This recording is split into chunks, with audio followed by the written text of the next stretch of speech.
अच्छी बात आपने पूछे है और आपके सवाल का जवाब जो है वो इम्तियाज़ जलील है उसमें कि ये हकीकत है कि हम लोग अलग अलग फ़िरक़ों में बटे हुए थे, लेकिन जब वक्त आता है तो आप देखिएगा कि हम सब एक साथ मिलकर, क्योंकि आज जो मुल्क के हालात है उसे देखते हुए हम सबको एक प्लेटफॉर्म के ऊपर हमारे अलग अलग फ़िरक़ात हो सकते हैं, लेकिन आज ये मांग है, ये ज़रूरत है इस मुल्क की कि हम सबको एक साथ मिलकर आने की ज़रूरत है। औरंगाबाद में जब हम लड़े थे तो तब भी वैसे ही हालात थे उसके अंदर, लेकिन अल्हम्दुलिल्लाह पूरे के पूरे जितने भी अलग अलग फ़िरक़ों से ताल्लुक़ रखते थे सब एक साथ एक प्लेटफॉर्म के ऊपर आए तो मुझे हुआ। उत्तर प्रदेश के जिस तरह के रिज़ल्ट आए हैं, आपने उसका जिक्र भी काफ़ी किया, तो दिल्ली को लेकर के क्या उम्मीद कर रहे हैं आप? क्या ऐसा ही रिज़ल्ट आने वाला है या कुछ और, क्या आप लोगों का कोई और अज़्म है इसको लेकर? देखिए, हर स्टेट का एक अपना पॉलिटिकल इक्वेशन होता है। ये ज़रूरी नहीं है कि जो उत्तर प्रदेश के अंदर नतीजे आए हैं वैसे ही नतीजे दूसरी जगह के ऊपर आएंगे। अगर हम कामयाबी की अगर बात करते हैं तो हम उत्तर प्रदेश को अपना एग्ज़ाम्पल ना मानते हुए हम बिहार को अपना एग्ज़ाम्पल मान लेंगे कि बिहार के अंदर हमने 5 सीटें वहाँ पर लेकर आए हैं, और दिल्ली के अंदर जिस तरह की मेहनत हो रही है तो यकीनन यहाँ पर हम भी चाहेंगे, यहाँ की आवाम भी चाहती है कि जो कलीम हफ़ीज़ साहब ने बताया है कि पहले बातें क्या क्या की गई थी, उसके बाद किन किन वादों से आप मुकर चुके हैं, ये लोग जो है सोशल मीडिया के दौर के अंदर सब जानते हैं। और अगर वो भूल गए होंगे तो हम उनको एक एक वादा याद दिलाएंगे कि आपने क्या कहा था और आपने क्या डिलीवर किया है। कितनी सीटें आप लोग जीतने की उम्मीद कर रहे हैं? कितनी सीटों पे आप लोग चुनाव लड़ने की बात कर रहे हैं? देखिए, हज़ारों ख्वाहिशें ऐसी कि हर ख्वाहिश पे दम निकले। हमारी ख्वाहिश तो यही रहेंगी कि जितने सीटें लड़ रहे हैं हर एक के ऊपर जीते, हर पार्टी यही चाहती है। तो अभी हमने तो ये भी नहीं तय किया है कि हम कितने सीटों के ऊपर लड़ रहे हैं करके, लेकिन हकीकत ये है कि आज दिल्ली के अंदर अपने अपने इलाक़ों में कई सारे कैंडिडेट्स हैं जो अपने तौर के ऊपर मेहनत कर रहे हैं। तो जहाँ पर हमको लगेगा कि यहाँ पर अच्छी मेहनत हुई है, अच्छे सारे कैंडिडेट्स है, तो यकीनन उन इलाक़ों के ऊपर। जाम की बात की, दिल्ली में आप खुद भी जाम में फंस गए थे, तो किस तरीके से आप लोग इस समस्या को हल करने वाले हैं? क्योंकि दिल्ली खाली ओखला ही नहीं, बहुत दिल्ली के ज़्यादा काफ़ी इलाकों में इस तरह का जाम रहता है। देखिए, हमारा यही कहना है कि क्या वजह है कि हर शहर के अंदर 2 शहर बसते हैं।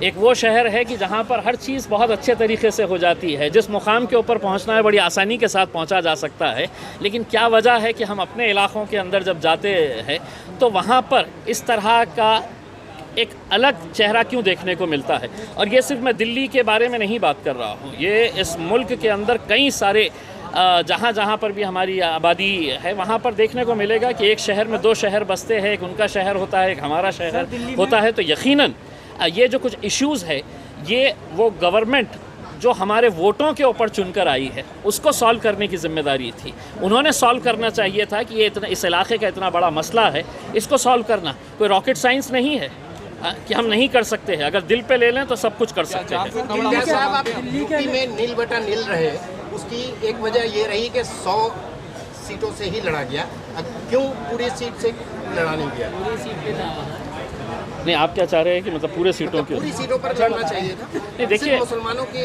जगह पर क्यों लड़ा गया? देखिए, ये है कि अगर आप यूपी के इलेक्शन के ऊपर अगर आप नज़र दौड़ेंगे तो आपको कहीं ना कहीं उसका जो है वो बिहार की तरफ भी देखना पड़ेगा। जब हम पहली मर्तबा गए बिहार के अंदर तो हज़ारों की तादाद के अंदर लोग आते थे तकरीरें सुनने के लिए। जब नतीजा आया तो 0 था, हमको एक भी सीट नहीं मिली थी, लेकिन हम वो 0 सीट के बावजूद भी हम मायूस नहीं हुए।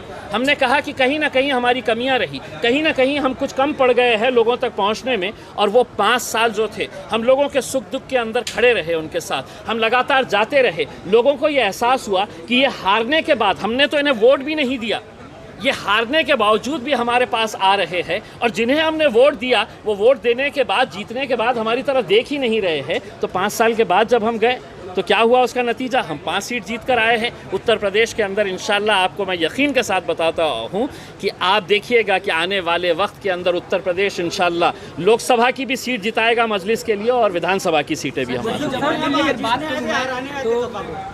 सर, यूपी में आप जीतने आए थे या सपा को हराने आए थे? देखिए, कोई भी पार्टी अगर वजूद में आती है, कोई पार्टी अगर बनाती है अपने आप को, तो किसी को हराने के लिए अब हमारी वजह से कौन हारता है इससे कोई मतलब नहीं है।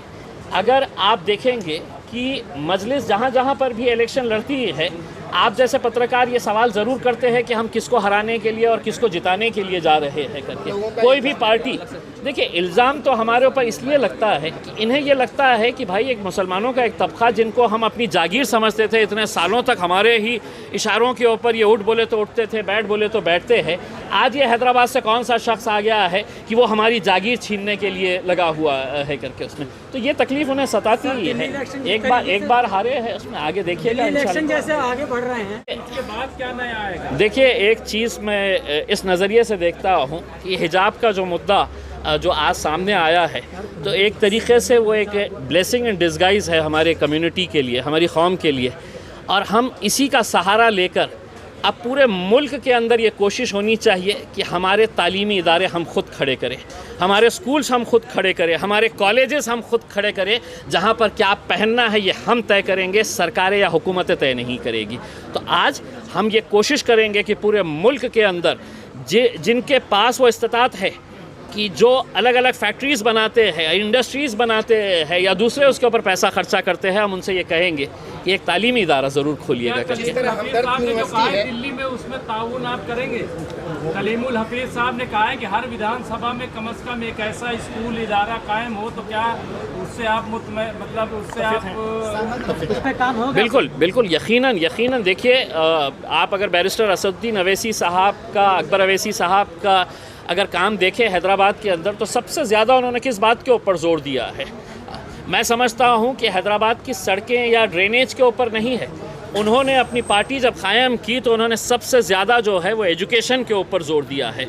और ऐसी जगह के ऊपर एजुकेशन इंस्टीट्यूशंस जहाँ पर हम सोच नहीं सकते हैं कि ये बच्चा कभी स्कूल जाएगा क्या, कि इसकी इकोनॉमिक हालत ऐसी है कि गरीब इलाकों के अंदर स्कूल्स खोले गए हैं, कॉलेजेस खोले गए हैं, हॉस्पिटल्स खोले गए हैं। तो आज हमारी ज़रूरत ये है, अगर वो हैदराबाद में हो सकता है तो इंशाल्लाह वो दिल्ली के अंदर भी हम करेंगे। सवाल ये भी है कि जहां हिजाब का मुद्दा कर्नाटका से उठा, कर्नाटका केंद्र बिंदु हिजाब के मुद्दे का रहा, वहीं दूसरी तरफ अब स्कूलों में जो छात्राएं नमाज पढ़ रही हैं उसको लेकर भी विवाद हो रहा है। बीजेपी कह रही है कि इन पर सभी पर कार्रवाई की जाए। देखिए आप देखेंगे अगर इसकी स्टडी अगर की जाए तो कर्नाटक के एक छोटे से शहर से जो बात शुरू हुई थी, शायद उस मुल्क के अंदर इतने हिजाब नहीं पहने जाते थे होंगे।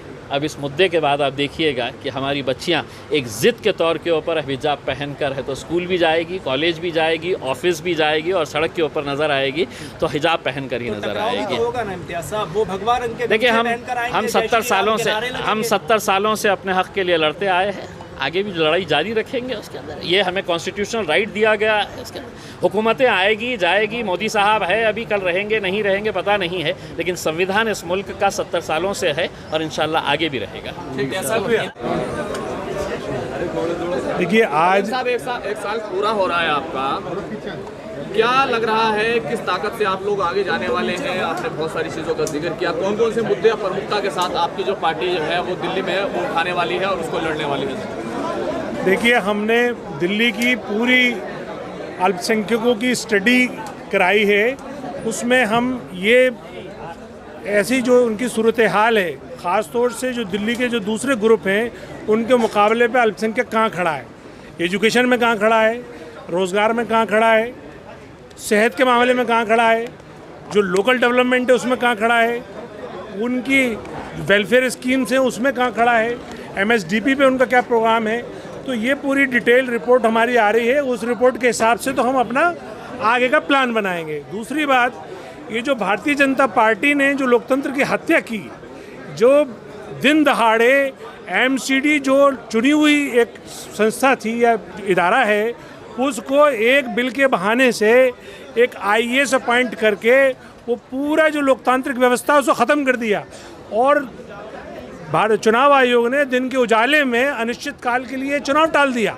तो ये जो लोकतंत्र की हत्या की बीजेपी ने, यकीनन उसे हार का डर है, उसको इस बात का डर है कि 15 साल से उसने जो भ्रष्टाचार फैलाया है उसका जवाब क्या देगी। तो जो RSS और बीजेपी का जो एजेंडा है, ये किसी तरीके से संविधान को ख़त्म कर दिया जाए, किसी तरीके से ये चुनाव प्रक्रिया ख़त्म कर दी जाए, उसका ये एक टेस्ट केस है, ये वाटर टेस्ट केस है कि MCD को वो सिर्फ अपने ब्यूरोक्रेट के थ्रू चलाना चाहते हैं। तो हमारी तो चूँकि तैयारी थी चुनाव की, अभी भी हम तैयार हैं, चाहे 3 महीने में चुनाव हो, 6 महीने में हो, साल भर में हो। लेकिन हमारा सवाल ये है कि ये भारतीय जनता पार्टी ने जो लोकतंत्र की हत्या की है, इसको भारतीय जनता को सोचना चाहिए और आरएसएस और बीजेपी की असलियत से वाकिफ़ होना चाहिए। और चूंकि मजलिस एक सियासी जमात है और हर हाल में तैयार है चुनाव के लिए, तो हमारी चुनाव की पूरी तैयारियां हैं।